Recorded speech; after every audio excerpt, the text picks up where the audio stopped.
So we begin with our three standard blessings that we've been beginning with. Baruch atah Adonai Eloheinu melech haolam ha'oneh be'et tzara. Praise are you, Lord our God, ruler of the universe, who answers us in our time of crisis. Hayom shisha b'shishim yom laseger. This is the 66th day of our quarantine. Baruch atah Adonai Eloheinu melech haolam Asher Kedishanu b'mitzvotav v'tzivanu al sfirat ha'omer.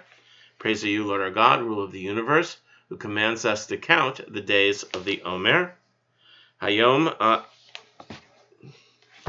shnaim v'arba'im yom shehem shisha shavuot la'omer. This is the 42nd day in the counting of the Omer, making up 6 full weeks. Baruch atah Adonai Eloheinu melech haolam Asher Kedishanu b'mitzvotav v'tzivanu la'asok b'divrei Torah. Praise are you, Lord our God, ruler of the universe, who commands us to busy ourselves with the study of Torah. Now, according to the rabbis of the Talmud, some of them anyway, the holiday of Shavuot, which is coming up in just a week, is considered to be Zaman Matan Toratenu, the season of a season of the giving of the Torah. Shavuot is the day that we celebrate the giving of the Torah at Mount Sinai. It's a reason we count all these days. We have freedom at one end, and freedom is complete with the giving of the law at Sinai, and we count all the days in between in order to anticipate the completion of this process of freedom. But the Torah, however, is very unclear on exactly what is the date of Matan Torah. What is the date of the giving of the Torah at Mount Sinai? It's some 3 months after the Exodus, but the day itself is a little on the unclear side.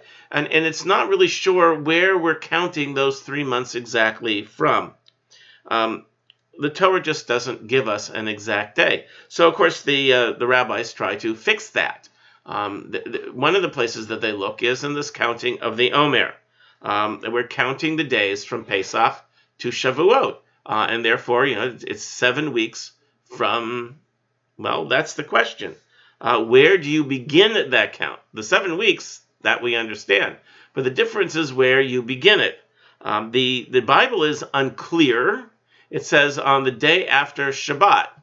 Now, does that mean Shabbat, the regular Shabbat, or does that mean the holiday that is the second day of Pesach?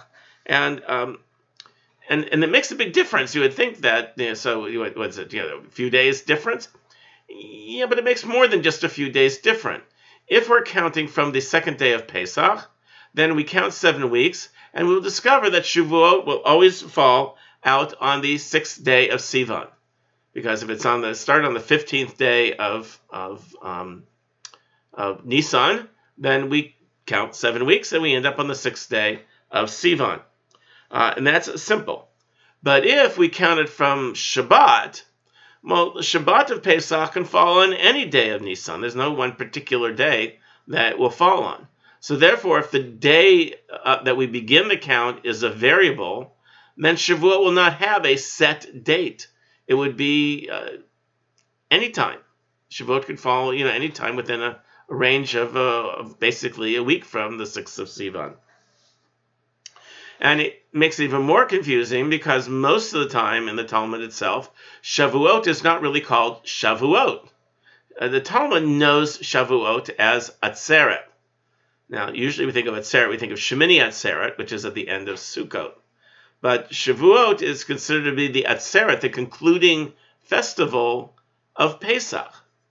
Just as Shemini Atzeret is 8 days after the beginning of Sukkot, Shavuot is the beginning of the 8th week after Pesach. So they look at it as sort of a concluding festival for Pesach. And since Pesach is also tied to the harvest, the Shavuot is sort of the beginning of the summer harvest, and so you have that agricultural connection between the two of them. But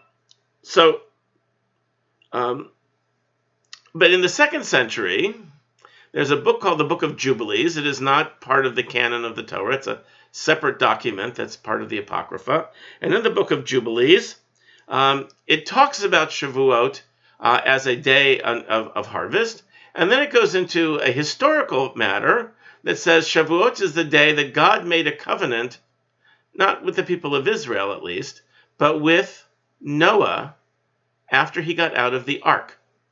At the end of the flood, when Noah released all the animals from the ark and made a sacrifice to God, the Book of Jubilees says that was the day that God made a covenant with Noah that God would never destroy the earth again. And that took place on Shavuot.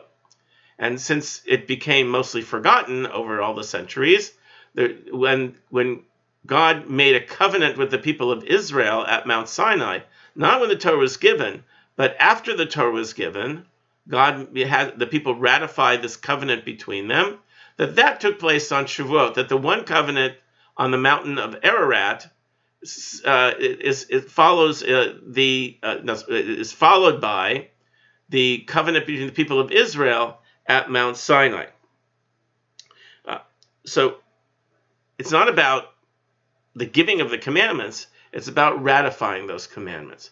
So Shavuot is this kind of odd holiday that seems to have a wide variety of things that are connected to it, and it makes it very interesting when we're studying all the different sources that we have to try and figure out what is this holiday doing here. But we're still counting. One more week, and it'll be here.